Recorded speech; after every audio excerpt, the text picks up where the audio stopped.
You are listening to Girls, Ghosts, and Ghouls, a showcase of specters, spirits, and spooks, as well as the women who love them. Only on ZTO TV podcasts. Timely, topical, and terrifying.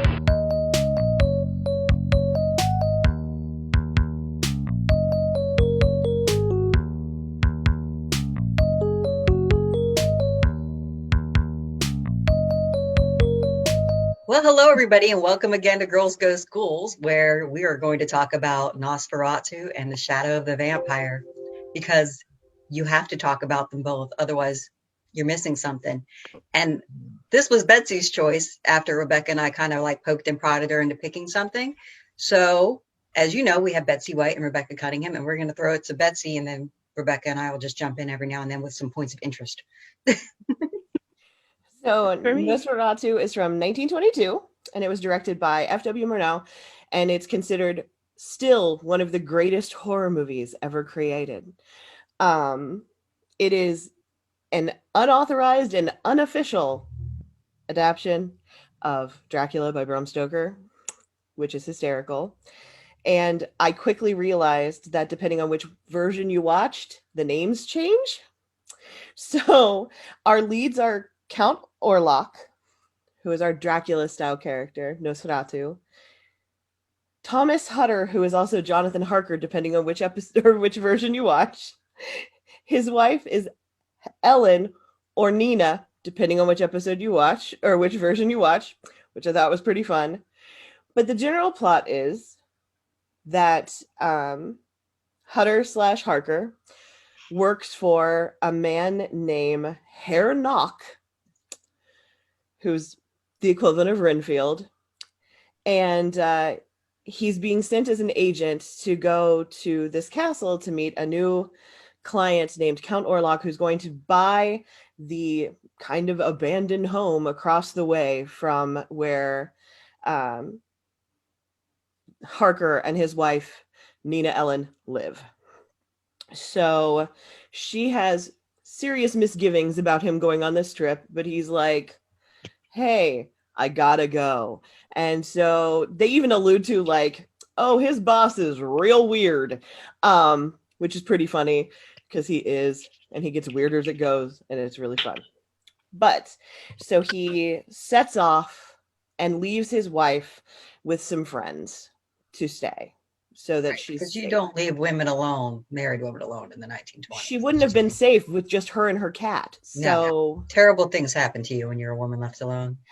Well, and judging from the settings and at least like minor costumes, I think he was considering this also set in Victorian times, similar. Yeah, they were setting it to the age of Dracula. Yeah, exactly. So, and to be clear, so the reason why they didn't have the rights is unclear. It's Albin Grau, who was the man behind it, who wanted it done. He wanted to do the movie Dracula. It never says in reality when you look it up whether or not he just didn't bother to try to get the rights from the estate or if they refused to give it to him. So either way, he just said, I'm going to do it. What I had seen was there's the theory that Bram Stoker's widow had refused the permission. And as Murnau considered it essentially a low budget movie made by Germans for Germans, he just went in and said, I'm going to use this story and I'm just going to edit the names that's necessary for my use. That's why I said it's up in the air. It wasn't fact or fiction. Like she may have refused, he may have never asked. And again, it was Grau who was the one who behind it, the producer who wanted it done. Murnau was the director, and he, worked out how they were going to do it without copyright infringement. There was now she did win a judgment against him later. I'm not sure if it was the producer or director that she won the judgment against. But essentially, it was actually the studio, the film studio. Okay, yeah, and the majority of the copies were destroyed. They were all supposed to be destroyed, but a few prints did survive, and that's why we have, still this little gem of cinematography history with us still. Absolutely. Oh, I'm so glad. Yeah. Thank you. Harker Hutter goes his way, and Ellen Nina is left with friends. And with friends. No, you're fine. So he gets to this small town that is apparently outside of the lands where Orlok lives. And he gets to an inn and he's like, yeah, I'm going to go see Count Orlok. And they're like, oh, It was a record screeching moment. It was amazing. Nails on chalkboard, everything stopped. Everybody turns around and looks. And this, you would think that this would have been a sign to him, perhaps. If not that, then possibly the book about vampires that he finds in his room and giggles at, which was a fun piece.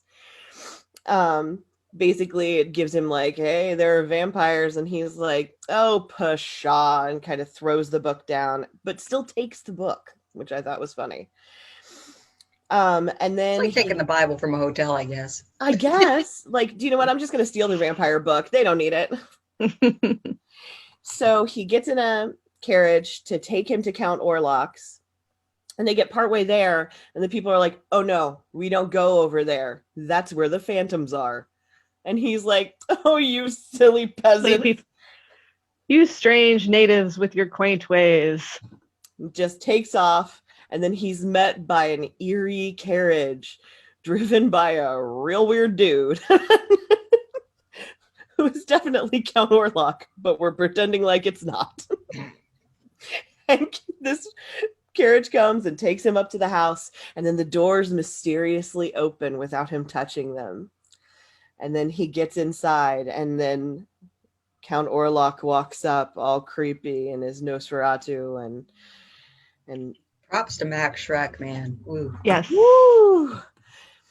I thought they did a very good job of taking this actor and making him just creepy as fuck.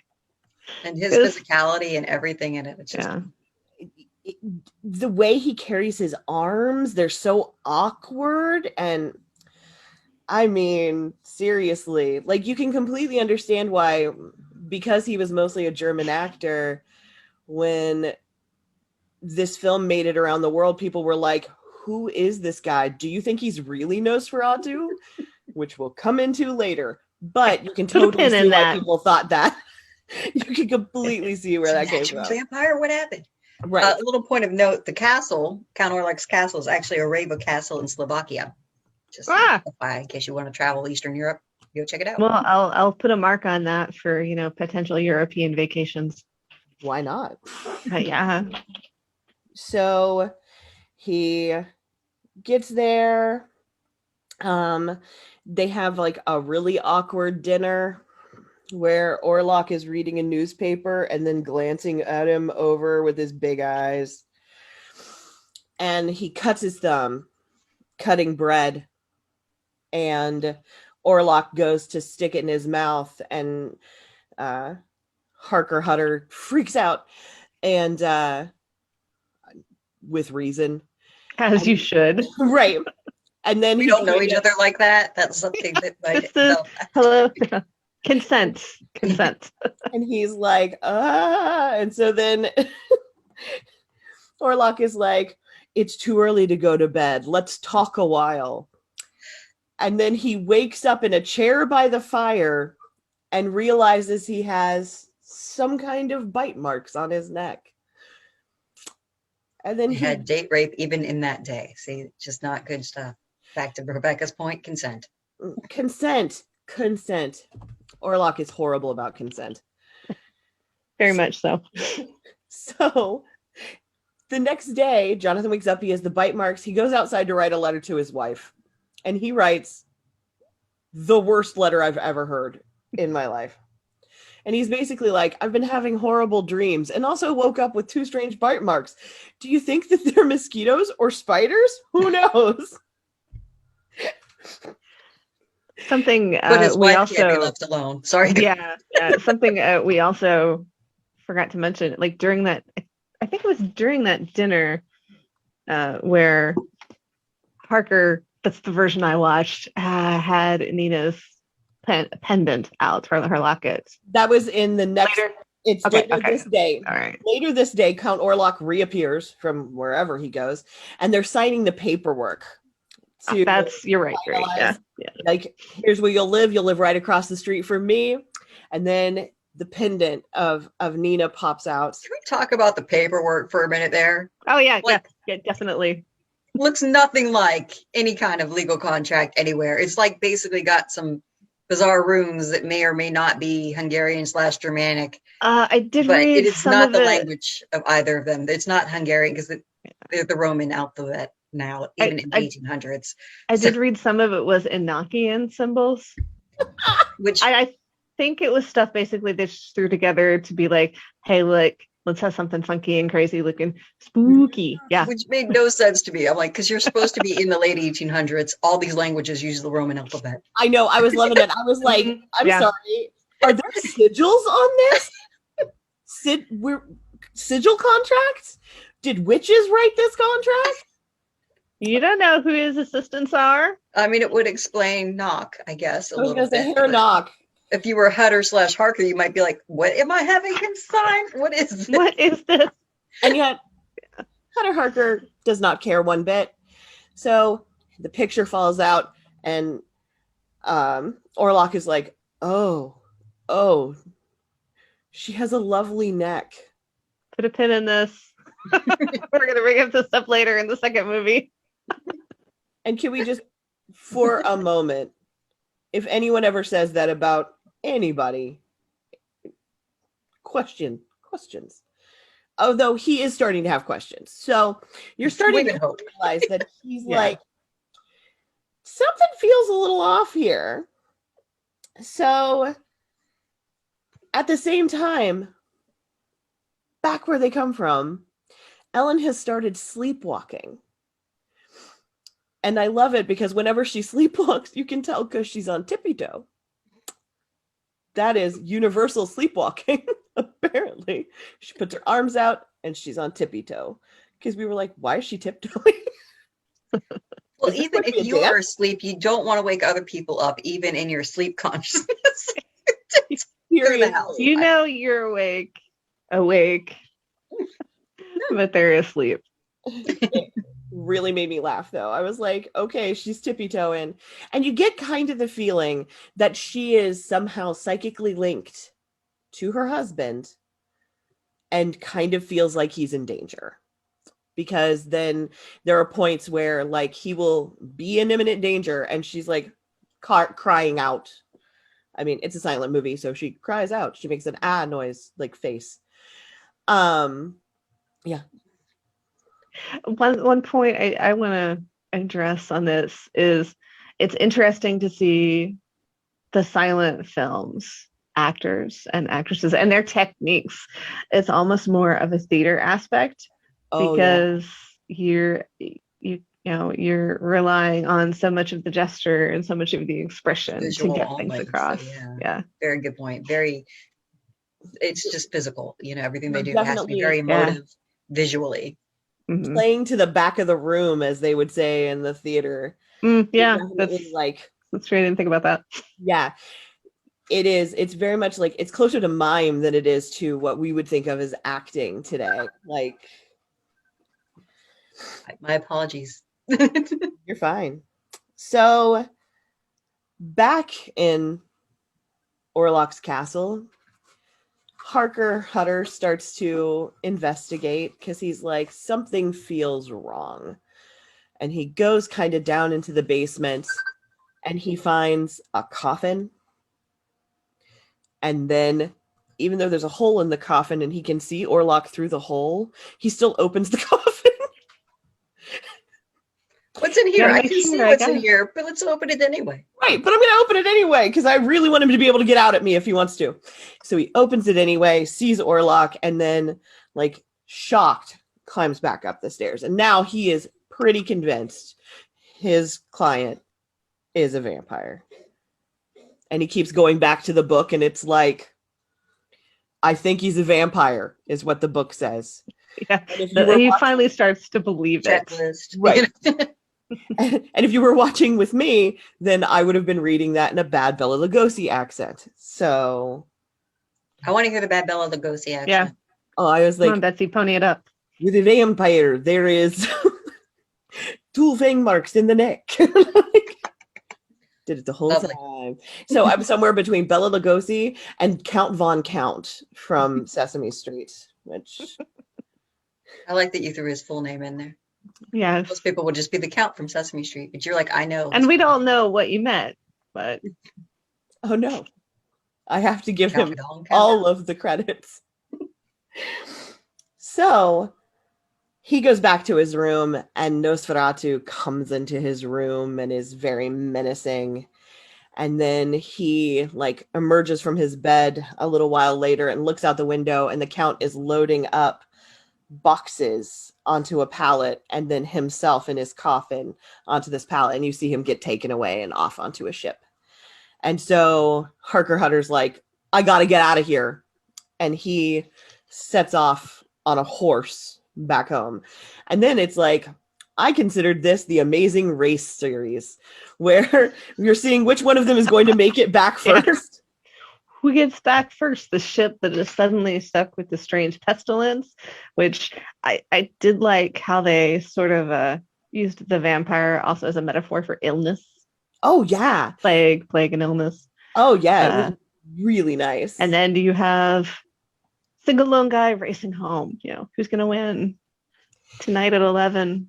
And at the same time, you find out that Hernock has been labeled as crazy and is in an asylum. Oh, so. I love the beginning scenes when they have,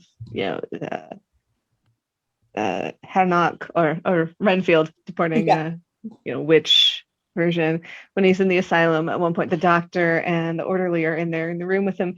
And I love the look on the orderly's face. The orderly is like, this guy is bonkers. And he's just like, he's plucking the flies from the air and eating them. Also, total aside, but I have to give props to whoever did all the hair work for this. There were some amazing eyebrows, the Count's little hairs off of his ears, all of the mustaches. I don't know how many of those were real. There was some crazy facial hair in this. It was making me super happy. I will be honest. I'm like, I don't know if this is natural or if somebody was laying hair work, but well done to whoever did this, because I'm given 1920s fashions, it was probably hair work. I'm guessing. Yeah, because I'm like, they wouldn't have had those mustaches and beards. Also, I have the feeling that the guy who played Renfield was much younger than he was playing, because he was spry. Wow, he was spry. He also, like, his facial expressions were so good. He was great. I'm like, okay, Count Orlok is creepy. This guy is also really creepy. Perhaps even more. Yeah. So we start to see like the ship and the ocean passage is not going well. People keep falling ill. They end up burying people at sea. The captain is like, I just don't know what's happening. I just don't know. And then like there are moments with rats, lots of moments with rats. So many rats in this movie. And by the time the ship gets to harbor, there is one person left, and it's the captain, who has literally tied himself to the wheel, but he's dead. Which they also have in the book. So yeah, almost all of the ship thing in the plague comes straight from Dracula. I was gonna say that part they pretty much stole. It was good though. Yeah, it was almost lifted straight up. Yeah, verbatim, nearly. But yeah, they pretty much stole that one.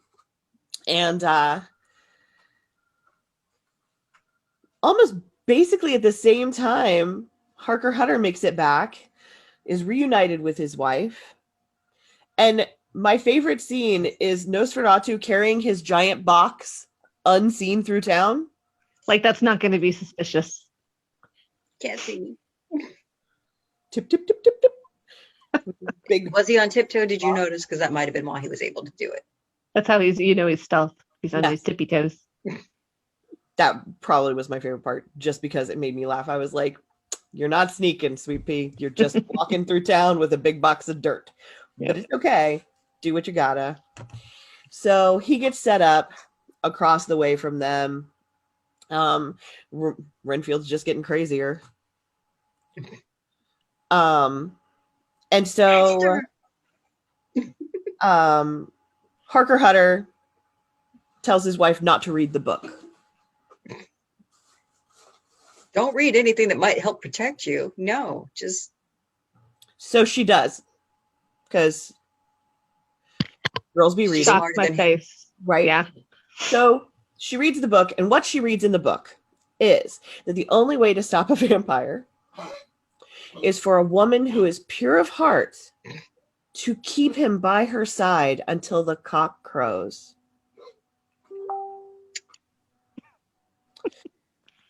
What does pure of heart even mean? I mean, she was married, so it can't be purity in the physical sense, right? Yeah. This is so honestly, Seth and I kind of discussed this. So what we decided it probably is that she decides to do it. Which Willing makes to her sacrifice herself for others. I Yes. guess it's intent pure of heart. pure. Yeah. Okay, So pure intent. yeah, so she keeps seeing him across the way, and he's creepily watching her from the building across Oh, the and the whole city/village is now under Oh, plague. yeah. And Yeah, because everybody's the like, plague has been spreading and The plague being Orlok eating people, but that's not the point. It's plague. truth. there's a plague, and everybody's dying, and there's like a crazy scene that was beautiful but crazy of the coffins being carried down the street just in a row, and it was beautiful. Parade of coffins. So Ellen goes back and reads the same passage again. We laughed because we were like, we just read this. It was 5 seconds ago. It's fine. We remember. She's processing. Maybe she's trying to figure out Yeah, what pure I know heart is. she's like, It's like that when you read it and you're like, no, this can't possibly be what it says. Okay. and then you read it Okay, again, fine, it is. all right, fine. So she goes to the window where she knows Orlok is watching her, and you kind of feel like she's like, well, come get me. Hey, Here I am, do this all back, Eli, alone. Come on. And so she swoons. Pretty much because you know that Orlok is coming for her. And Jonathan Thomas, whoever he is like, I'm gonna go get the professor. Oh, I forgot. There's also a professor who's vaguely Van Helsing, who talks a whole lot about like plants that eat things, vampiristic plants, which I'm like, actually, that's not vampiristic plant. That is just a carnivorous plant. But okay, whatever. They don't eat each other. Moot. So he goes to get the professor/doctor, which mine actually used that interchangeably, the version that I watched. I have no idea who this guy was. All I know is that he was wearing the craziest robe the whole time. But that's how you know he's the learned man, I guess. I guess. Because then I was like, can you please take off your robe? And then he did, and I laughed. So he goes to get him because he's like, my wife is sick. Come see my wife. And then the coolest scene where they use the shadow of Count Orlok's hand in and up and over her, and then he grabs her heart and she goes, and it's like, oh, that is so good. And so he comes in and it's like he's obviously bewitched her, and then he feeds from her. And you can imagine how in the 1920s this would have been so scary. So Or, they would have been terrified. Well, yeah, shocking creature a man creeps into your room while you're sleeping, and yeah. And just that, like, imagery and the shadow can do that. Yes. He doesn't have to touch you. So he feeds from her, and suddenly the cock crows. And you realize she's done it. And he, contorts, and then he sees the sun, and then he goes over toward the window, and he does creepy, and then he poofs. She has saved the day at the expense of herself. Which is the fact of him dying by the sunlight. That was a Murnau thing. Yep. Yeah, that was one of the first times I think that they brought in that sunlight. Yep. No, in actual Dracula, he says that they're uncomfortable in the sunlight, but he can go in the sunlight. Mm-hmm. So that was completely his creation. He just thought it would look really cool if they had him poof out, which it did. Did. So I get it. And so she ends up living just long enough for her husband to come in and hug her, and she dies and she sacrificed herself, and suddenly the plague is gone, and then it goes to Renfield and he's like, the master is dead, and he gets all like wilty. And Hutter/Harker is broken. I was gonna say, and he's broken because his wife is gone, and that's pretty much it. And it's still really good. Yes. Yeah, for anybody. Go ahead, Veronica. No, I was just saying, for anybody who hasn't seen it and is kind of like put off by the notion of a silent film, I think you'll find yourself pleasantly surprised. Yeah. I had watched it before, but watching it again, I'm like, I did not remember how good this is. It really is, like, really fun and really interesting. So, but interestingly, not actually the first vampire movie. In 1921, there was Dracula's Death. It was filmed in Hungary. The director was Karoli Latje. Sorry, my Hungarian is terrible. And there's no surviving copies. And the only reason they even know it existed is because they found old like reviews and mentions of it and playbills. But it doesn't exist because of Bram Stoker's widow. He sued them, and they had to destroy all copies. And unlike the Murnau version, where it got kind of widespread before she caught it, this one didn't. So there were no like copies. So it is a destroyed piece. Like there are a couple of still images from like posters, but that's all you have of it. It is that makes me sad. I know. Although my understanding of the plot of that one was that Dracula was a musician, yeah, a crazy musician, and came after Mina. I don't know why I feel like they need to change. It's really smart of Albin Murnau to come up with Nosferatu instead of putting Dracula in the name, because that's probably why the widow didn't pick up on it so quickly. First right away, yeah. I believe so. And not using the name Dracula at all in it and sticking with Orlov was probably right. A good thing there. Because there are other vampire books besides Dracula, and have been, but for a long time, but none as iconic. No. Yeah. So that leads us to number 2. Oh, 2 more points. Sorry. No, go for it. The sets and everything, the sets, the makeup, the costuming, that also was Albin Grau. He was basing the look off of a book called The Golem, which was a classic horror story by Gustav Magnate, I believe. I might have that written down badly. But so the eerie looks and the makeup and stuff was him. And a lot of the effects that you see was Murnau's brilliance and done by stop motion photography. Very early stop motion. Mm-hmm. Yeah. So just random key points. And again, to reiterate, I have no attention span, so it was a little difficult for me to watch, not because I didn't want to, but because I would look away and be like, shit, what did I miss? Yeah. It's hard because with a silent film, you have to keep your eyes on the screen. You know, you can't be doing something else. It helped me to be reading all of the stuff aloud, because then I kept my eyes on the thing all the time. Mm-hmm. So, but my poor husband had to deal with all of my accent work as I was watching it, because everyone. How could he not love it though? Everyone who wasn't badly Romanian was British, so you know, I was having fun. Yeah, so sorry. Now, Shadow of the Vampire. Let's do this. Shadow of the Vampire from 2000. Excellent film. Oh, good cast. My goodness, so good. I had never watched it before, so. Oh, you hadn't? No. Oh, yeah, I had, but it was. I think I saw it the year it came out. I did, because I remember seeing it in the theaters with my now ex-husband. Yeah, I'm like, it's been a minute. It has been a minute, but it holds up. Forgotten the cast, and I was like, phenomenal cast. Oh my God. Eddie showed up, and I was like, yes, yeah. Gary Elways, I know. Eddie, and they were John Malkovich, and they were all so good. It is so good, so well acted, so fun, and it's all based on the premise that Max Schreck was actually a vampire. So.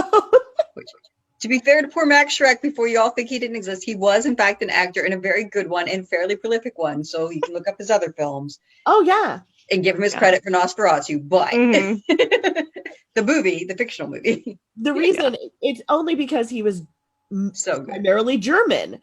That he wasn't as well known. So when it went to like places like England where they didn't watch a whole lot of German films, I'm guessing they were like, Who's who is this guy? this guy? Is he a vampire? But so this film stars John Malkovich as Murnau, and he's a very intense Murnau. My understanding of the actual Murnau is Murnau was actually very quiet spoken and very easygoing, and he's a very intense, like kind of driven Murnau. Yeah, But One controlling. might say obsessed. yes, There you but it go. works for the film. Absolutely. Yes, it does. So I'll take it. And they're filming some of the basic scenes, like that starts out with the scene with her with the cat. And then like one of them makes a joke about how they gave the cat laudanum so it would stand still.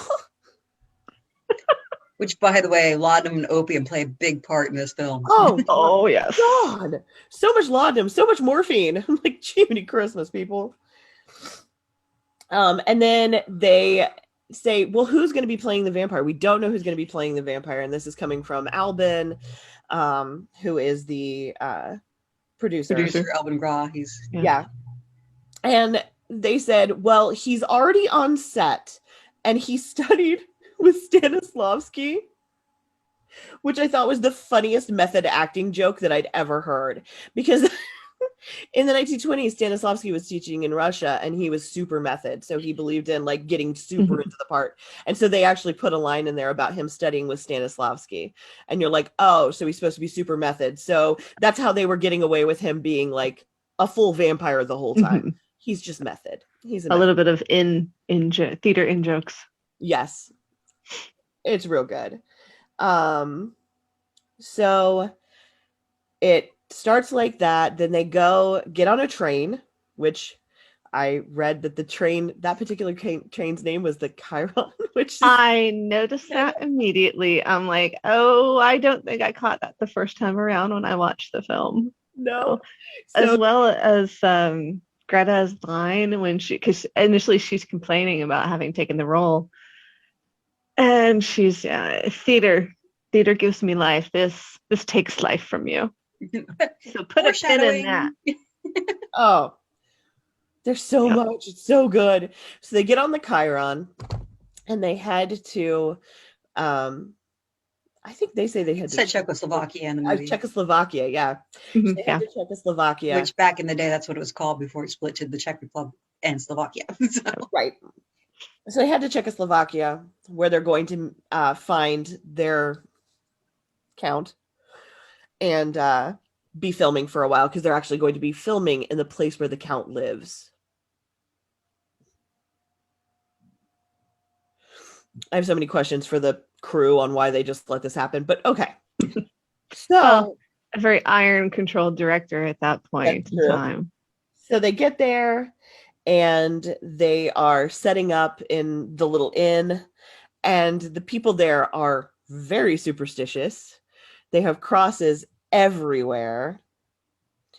And you find out that Eddie Izzard is playing Gustav, who is the actor who plays the Hucker/Hutter. Yeah, Hutter's role. And then they are filming some of the scenes in the inn in this little inn. And the detail they went to get what the actual film was, because I literally watched them like one in a row, and I was like, I did the same thing. Little details of the film that I'm like, this is amazing, like how they did. Yeah, it they did like a documentary almost. It's almost. They were. You had to think they were sitting with the stills, stills and storyboarding, going, okay, how are we going to do these shots? Because in some cases you could hardly tell that it was the recreation only by looking. You're like, oh, Eddie Izzard. But and in some cases I loved that they were using the original stills. Yes. The original shots. They were doing it like seamlessly going between them. So you're like, this is a little twisty. It's a little mind bendy, the going back and forth between them. Mm-hmm. So they finish at the end, and I believe it's like the next day they're going to go out and they're going to start shooting, and they're going to introduce them to Count Orlok. So It starts with the driver coming up and him getting in the mysterious carriage, and then he goes up, and then they're going to have the doors open magically. And it's really fun to like hear him giving the direction, like, who is that man?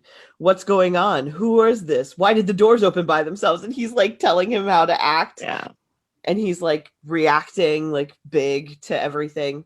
Very fun. And then you see Max for the first time. And they did a really good job of making Willem Dafoe look like only. I think it's kind of funny because what they did is they made Willem Dafoe look like Max Schreck if Max Schreck really looked like that. Yeah. Yeah. Like if it wasn't makeup, if it was what his face actually looked like. So well done to them. Because yeah. Wow. Well, Dafoe he's not quite Gary Oldman Mask of 1,000 Faces, but he still manages to in many different movies. Dafoe is far better than Gary Oldman. Yeah. But also Dafoe is extra. Like he is so extra. Like I think he takes his parts about like, what can I play that will allow me to be more than the role will ever need? He dials it up to an 11 straight off. And I'm here for it, but it's so funny at the same time. Yeah. So he creeps everybody out, like obviously creeps everybody out. And then in this scene, the current cameraman kind of follows him into like the dark and then collapses. And so you kind of get the feeling that he's been feeding off of this cameraman for a while. Well, there's another scene before that when they're still in the hotel that I actually, on a second rewatch, I caught that I didn't the first time, where Eddie Izzard's character hears like a noise, a howling or something. Yes. He goes in and he sees a window open and he shuts it, and then he looks over and there's, I think they called him Wolf. Was that the cameraman's name? He's like shaking against the wall. Yes. Yeah, and that seemed where Wolf's character was shaking against the wall seemed a little similar to in the silent film at one point where you see like the main character hiding. Yes. Hiding away. Yes. But when I rewatched, I thought, oh, that was probably the first attack. Yeah. Yeah. So you get like the feeling that this is not the first time that he's fed off this guy, because this guy is not going to recover. Mm-hmm. Well, and you also very early on start to see that Orlok does not care. He doesn't care, and he's starting to bring in his own idea of what he wants. Oh yeah, and it seems like he has like at first you just think he has like a tenuous relationship with Murnau. And then you start to realize that it's really, really bad, like questionable, the deal that has been made. And Murnau's like, you killed one of my people. And he's like, I might have. Yeah. Well, actually, that was the thing. They never really say if Wolf recovers or not, but you assume he's going to die. But he leaves the movie still alive.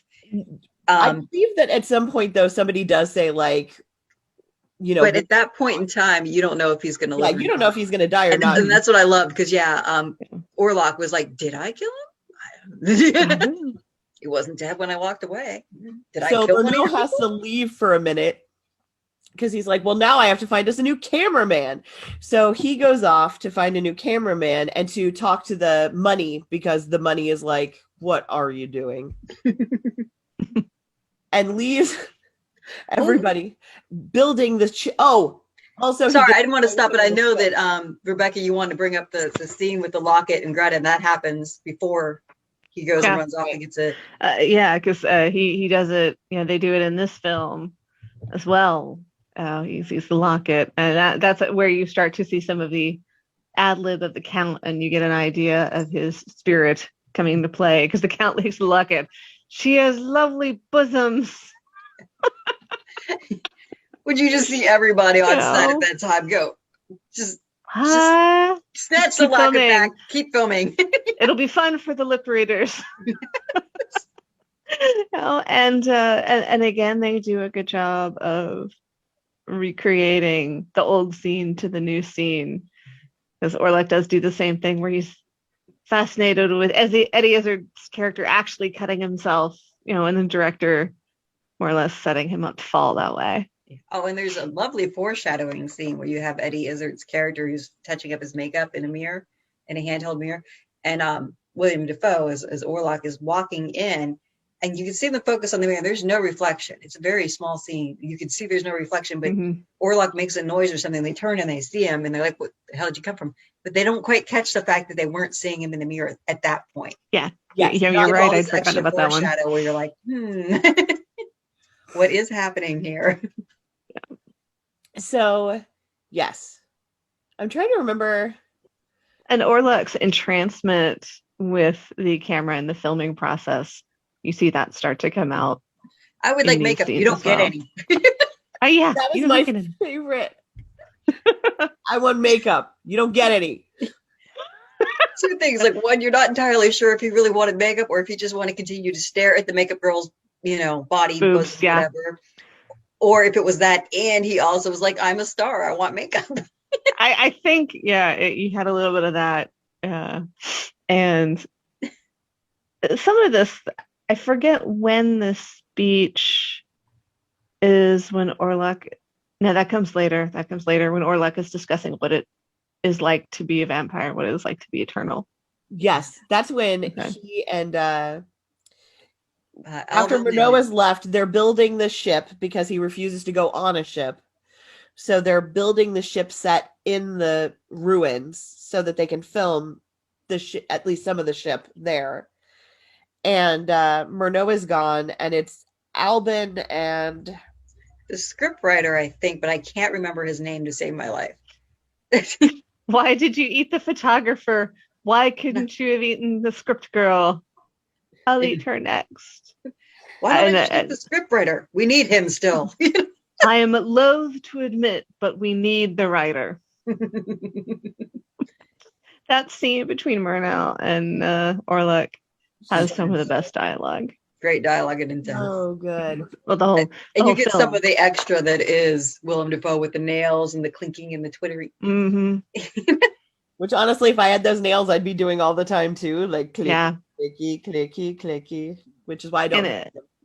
And I think that brought some of the physicality and eeriness back to the role. Absolutely. It was well done. Oh, good. So they're having a conversation, and that is, they're like chatting in front of the boat. They're drinking heavily.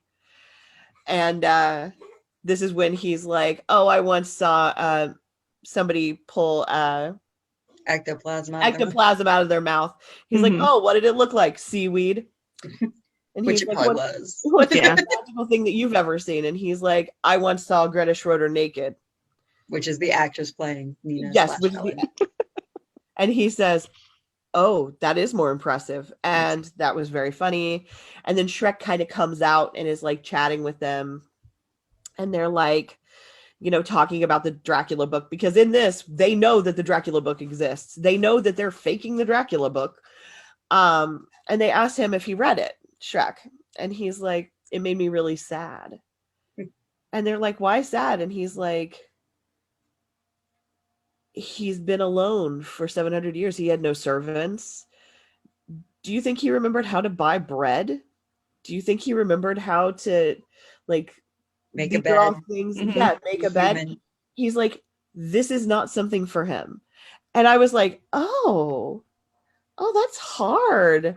It's a sudden bit of depth that you don't expect, and it hits you out of nowhere. And you're like, oh my. Like, oh, I guess I could see why. Oh, I kind of feel for him. Although he's still really scary. And then only a little bit. Oh, ate the bat. Yeah, that was a great scene. He just snags it out the air. And Albin and just kind of go with it with a vague look of disgust on their face, but they're like, okay. Honestly. Oh, he's really into that method acting. I was going to say, honestly, in their head, they were going, God, method actors. Ugh, they're the worst. And then he's drinking their... Oh my God, he's throwing back that schnapps like crazy. The vampire. But you do see Albin wipe off the top after that. He's like, there's bat blood on here. Yeah, that was a nice little gesture there on that one. It's the tiny touches throughout this whole film that really make it. There's so many little bitty things that it's like, oh, you guys thought of everything. So the new, I know what I'm trying to say, cameraman arrives, and it's Carrie There Elwes. is that lovely scene on the boat, though, Oh. right after Orlok / Shrek wanders off. You just see him kind of scurry towards the boat, and he grabs somebody. You don't Yeah, know I him, have it somebody written that's down stabbed, as trains Orlok him and eats just throws scenery him guy. over. What was it? I'm sorry, Rebecca. I have it as Orlok eats scenery guy. Yeah. Which it's a lovely bit Yeah. of cinematography where he eats him and throws him over. You just see this body just kind of gracefully fall off the side. Yeah, sorry. And then Betsy. Yeah, so then the new camera guy arrives. Is Carrie Elwes. Murnau's not back yet, but he immediately starts setting them up to start recording some of the additional scenes. And I believe they do the crypt scene with the where you can see Orlok through the lid, and then he opens the lid, and then he backs up the stairs. Yeah, but you have to talk about Carrie Elwes' entrance. Yes. You know what I mean? Yes. 'Cause Are it you was loaded? epic. Good. So am I. He was just like, so good. I'm here. No, I'm not a doctor, but I have dabbled in pharmacology. And pharmaceuticals. You know, yeah, there you go, pharmaceuticals. And then Yeah. he's like straight to filming, like boom, like he jumps up. He's like, all right, you got the camera set, great. And then fires off some shots in the air to create a panic with the crowd. And he's like, did you get that? Good. He's like, I wish I could have set it up a little more because we could have slow motioned it and stuff. And the staff is looking at him like, I don't even know what just happened. Everybody just kind of stares like, oh shit, what is this? But it was just awesome. I mean, he just took the scene. I mean, He was really chewing some scenery on this one. which, you know, I still think Carrie Elwes is an underused and underrated actor, you know, like, Agreed. I don't know what happened after Princess Bride, but it's just like he's in some good stuff after that, but it's almost like he had like a bad agent or something and he just got into roles and he should have. Or he was having trouble getting other ones to avoid being typecast. Could be that too. There was some of that. I know, like he's talked about, like some of the roles he was offered. He's like, I mean, because he was offered Robin Hood from Robin Hood, Prince of Thieves. Was he? I know he did Robin Hood Men in Tights. Yeah, and he did Robin Hood Men in Tights later. He turned down Robin Hood, Prince of Thieves because he thought it was too close to The Man in Black. Fair enough. Mm-hmm. And then, but when Mel Brooks comes calling, you say yes. Yeah, you answer. You say, what time do I need to be there? Yeah. So he was like, Mel Brooks called, and I was like, of course, I don't care. Yes, I'm in. Whatever. I'm in. And so that's literally what happened. But yeah, he was offered Prince of Thieves, and he was like, no, I think it's too close to stuff I've already done. I really don't want to do that again. That would have been an entirely different movie. It probably would have been much better. I was gonna say, agree. I'm gonna say it would have been a better movie. Not a huge Kevin Costner film myself. Sorry. I watched that completely for the Sheriff of Nottingham. The Sheriff, I like Morgan Freeman. Morgan Freeman's wonderful. I think everybody watches it for the Sheriff too. But yeah, so he always comes in and is flashbang amazing, just right off the bat. I'm like, oh, that's the whole energy of the movie even shifts at that point. It does. It suddenly, like, it suddenly ramps up. It's like it kicks into high gear. Mm-hmm. Yeah. It's like, we've got stuff to do and we need to get it done now. Yeah. And that's the energy he brings. So yeah, they did a little bit more, I think, of the modern footage and vintage footage aside with some of the stuff that he was supposedly shooting as well. That I thought had a creepy edge. And a nice, there is something about Carrie Elwes in one of the next scenes. When Greta is on her little bender, her little drug bender, which I want to say as an aside, if she had taken morphine, I don't think she's going to be that bubbly and effervescent. Well, when she's off it, she could be like, my guess is she could do ups and downs, but the scene where they have her, like, with her boobs all hanging out, writhing. Yeah, it's that one. That didn't seem quite right. She should have been a lot more lethargic. Exactly. I'm like, not that I'm an expert on morphine usage, but like, I've had opiates before, including one experience with an injectable. It was in the hospital, mind you, so it was allowed. And the last thing I was, boobs flopping out and woohoo! Like, we haven't showed any tits in this movie yet. How do we integrate boobs into it?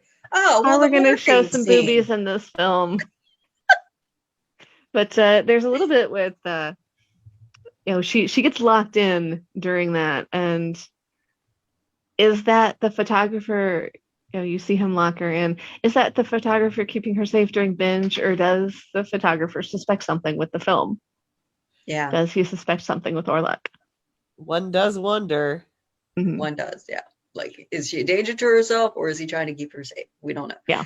Right. Because, when you brought up that the coffin scene, like, people are starting to wonder about it. You know what I mean? Like, there he's perfectly still, and Carrie Elways as Fritz is just very, like, flippant about it, but you can still see he's kind of giving a look, like, okay, you really are doing this, huh? Are you really doing this? Or is this who you are?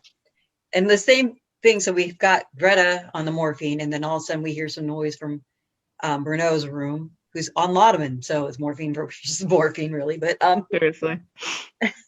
but his effect on morphine is more in keeping. A little realistic. Yeah, a little more realistic. Very lethargic, kind of zoned out. Somewhere in there, we also find out, I've forgotten when, but at some point in here, we also find out that his bargain with... Yeah, it's this scene. It's when they go check on him, and he's all hopped up on laudanum. He reveals that Orlok is a vampire. Greta to her, or to him. Yeah. So, yeah. So he gets to be in the film, and then he gets Greta. And you're like, oh, guys. Wow. Okay. You start to get an uncomfortable edge to the film at that point. Because not only is... Yeah, so he made a deal with the devil, and his deal was, I'll hand you over this woman like it's his property or his ability, just like she was chattel, nothing, fine. Oh, yeah.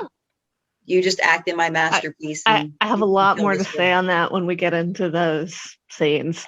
Oh, yeah. Oh, yeah. Oh, yeah. So that was horrible. after they find him on laudanum and he admits to them what he's done, they're like, well, then we need to shoot the scene now. Because things are getting too wild. Too many people are dying. It's getting crazy. We need to shoot these scenes. Yeah, and to be fair, it seems like their plan is to try to get it shot and save the girl. Mm-hmm. Is what it kind of seems like with these three. Initially, yes. Yeah. You feel like that is what they're like. If we can save her, fantastic. Let's try to do this. Let's get this done. Let's film the scenes, and then we can betray him at the end. Mm-hmm. No. But the scenes, let's get the scenes shot. Yes. So this is the scene that in the film is when the hand comes up and is all creepy and grabs her with the shadow. And so it's that ending scene. Of course, there's one moment before that scene when she walks into it, when all the guys are there, and she's like the last one to arrive, and the atmosphere is that heavy, tense, oh fuck atmosphere. Yeah. And she walks in and she's like trying to get a rise out of people, and then she's like, who died? I'm like, that's very prophetic. Yeah. Right? No one yet, honey, but just wait a second. Yeah, just hold on, somebody might. We're hoping no one. Yeah, and then she starts to get ill at ease because she's like, there's something. She's like, something wrong. And she's the one who does kind of I almost call it the audience big reveal, She sees once he's in the room after that shot of the shadow of the shadow. And Orlok leans over her and she looks over. And that's when she catches it. There's no reflection in that big old mirror over there. And rightfully panics. Yes. It's like, there's no reflection. She's drawing everybody's attention to it, but everybody already knows he's a vampire except her. And here, she's screaming, trying to get this reality. Saying, look, this is the reality. You see it too. This. What is wrong with you? Yeah. Right. And everybody can see it. And nobody's giving her, obviously, the affirmation that she's not lost it because they don't want to stop. Right. Yeah. Because they need to get it on film. And worse yet, they inject her with some more morphine. Yeah. So now she can't even defend herself. That was horrible.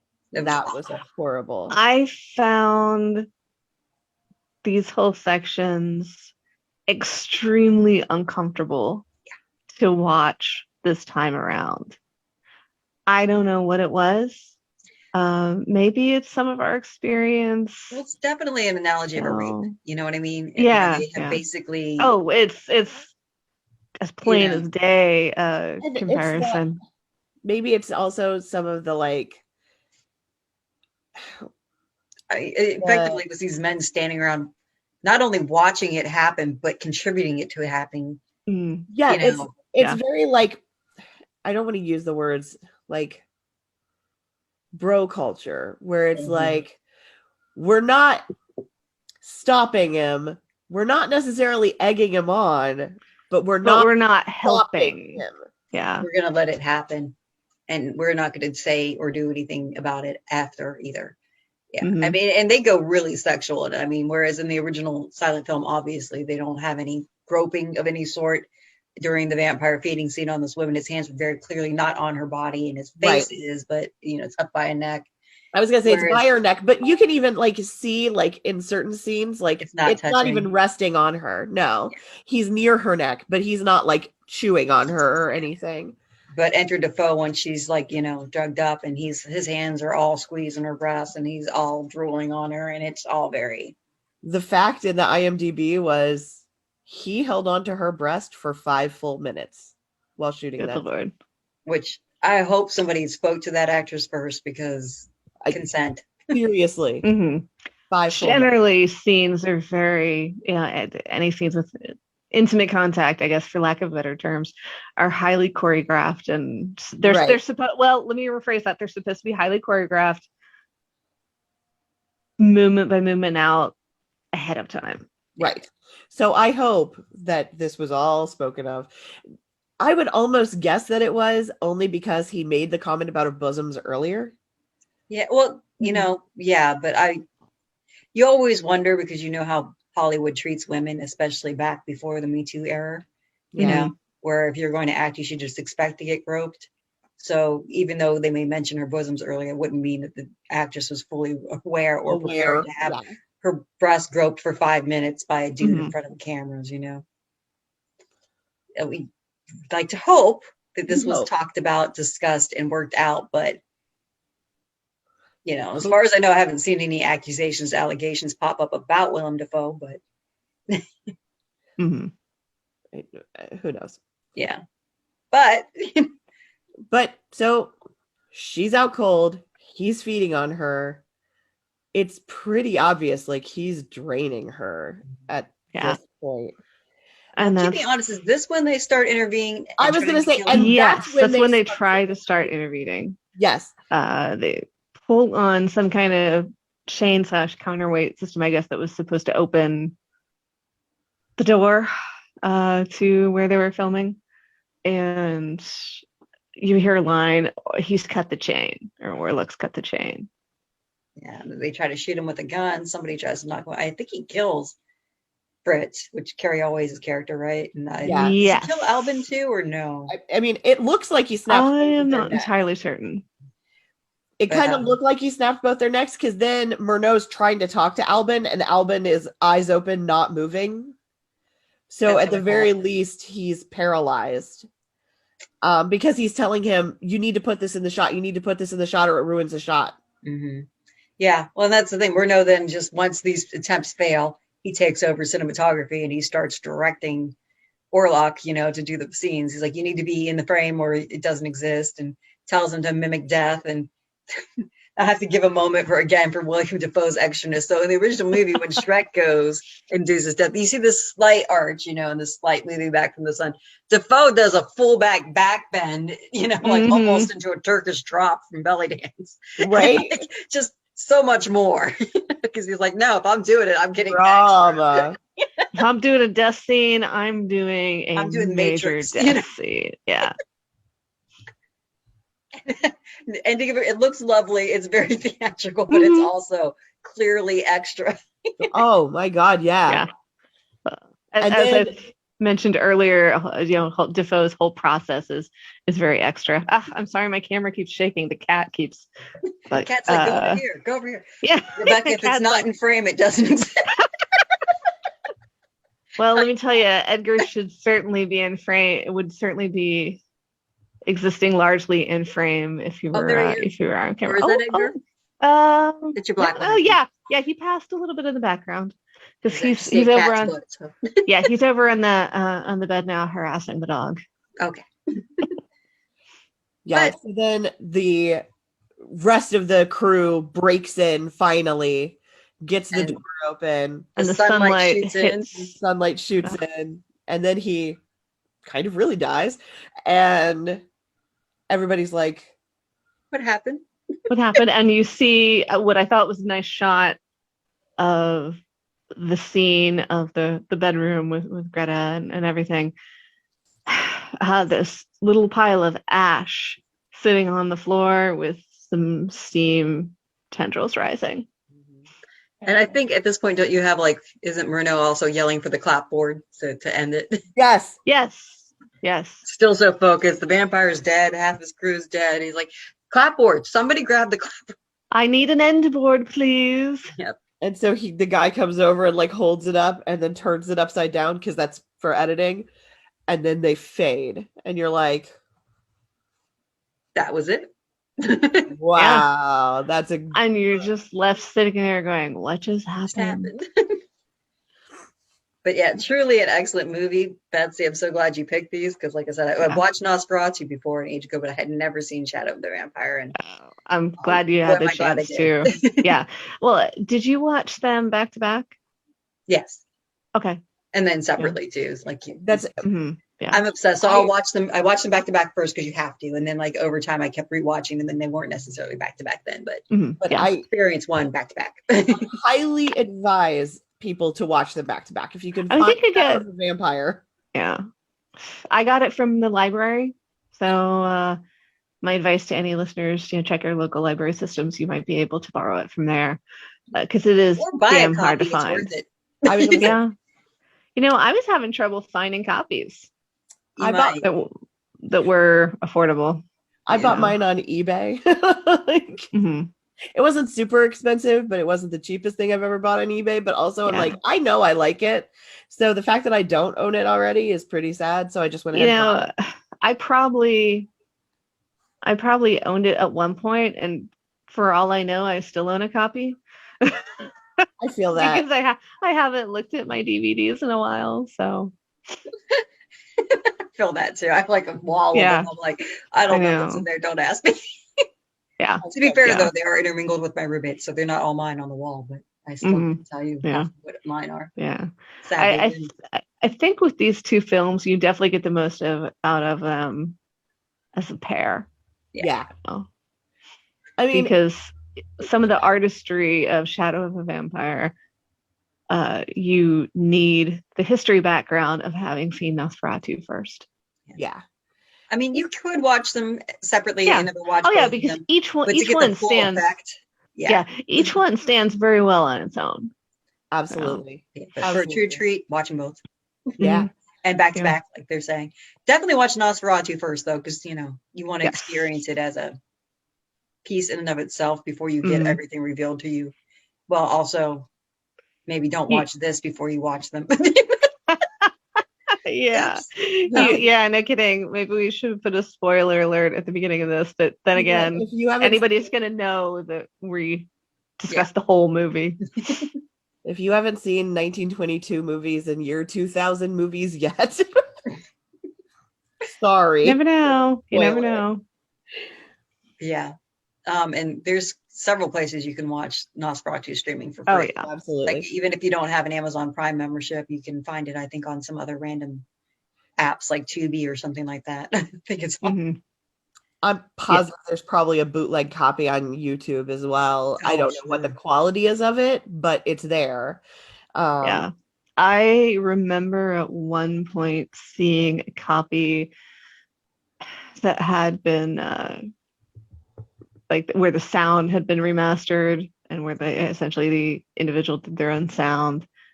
I can't remember if that was, and that may have been from the long, long ago days when Netflix still mailed out DVDs.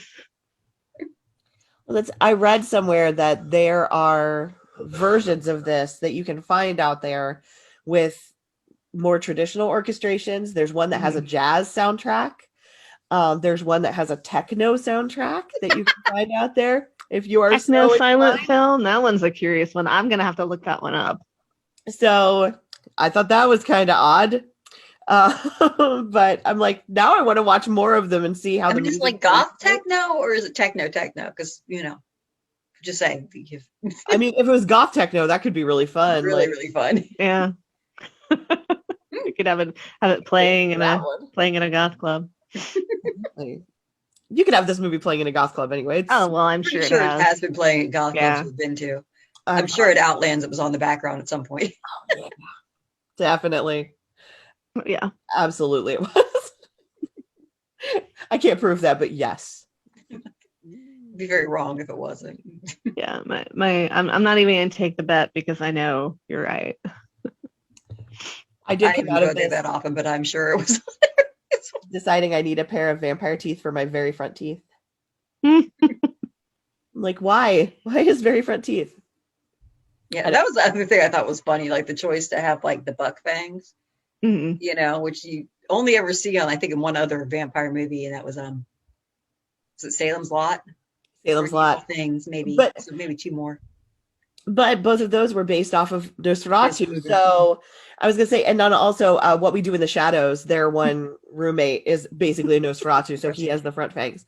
I think this one is, Stoker and this film and Shadow of the Vampire as well rely on the thread of mythology where the vampire is this nasty, malformed, disgusting creature. Yeah. So, Although apparently Shadow of the Vampire had a B plot that got cut where Murnau finds him because he's dating the woman who sired him in Weimar, Berlin. Ooh, oh, that would have been an interesting really? plot. Yes, but this was a cut plot. That's But sad. at Were there one point deleted he scenes of says, that? at one point he says, what did he say? She told me where to find him. Ah, And that is still from where they had the plot. Because I do that was remember that little the plot. Laudeman scene where he said that he read about it or he heard about it in a class in a book, and he followed clues in the book to find him. Yeah, apparently there was at one point like The other plot. another But plot, but it made it. Orlok himself says it was a woman that made him, and he, Yes, and So that's in so there. the idea was like that he found the woman and then she introduced him to Orlok, Now I really want to see at least the want that dialogue plot from now. that, right? or I wonder if they even filmed any of the scenes for it, or if it got deleted from the script before that. I would almost bet before it even got to filming, just Yeah. because it would have been a lot. Yeah. It'd been a lot longer unless they did just Mhm. abbreviated. Yeah, There was that one club scene right Yeah. after, In the and I beginning, I wonder thought if that's they where did they were going to put in the meeting or something. probably they did a good job with that club scene, because Berlin in the 1920s, during the Weimar Republic, was a very cultured place. Oh, Yeah. absolutely. It was Yeah. very open and LGBT and very liberated, and so Then that was fascism. very and then fascism. Yeah. It comes after times of great liberation in the human past. So, that's great. Oh, well, But yeah. then. On that note, No kidding. On that note, Nosferatu. I loved it. I highly recommend. It was kind of like visiting a wonderful old friend of a movie, honestly. So good. The actors for the silent film are amazing. The actors for for Shadow of a Vampire playing those actors are fantastic. I just can't get over Eddie Izzard. I know, baby Eddie Izzard. I was like, look at them. He's so It was so young. such a young guy.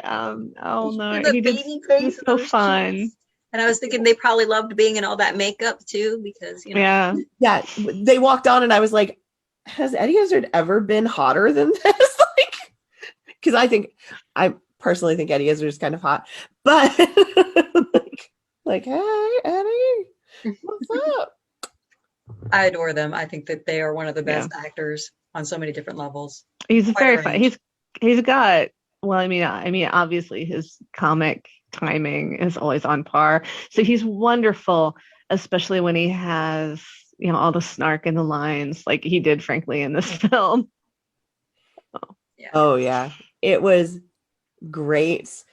The whole cast is wonderful in The Shadow of the Vampire as well. And they did a really good job of finding people who look enough like the silent film actors, but aren't like twins, because that might have been a little too creepy. But they found people who looked enough like them that you could believe that this person with a whole bunch of makeup was this person. Mhm.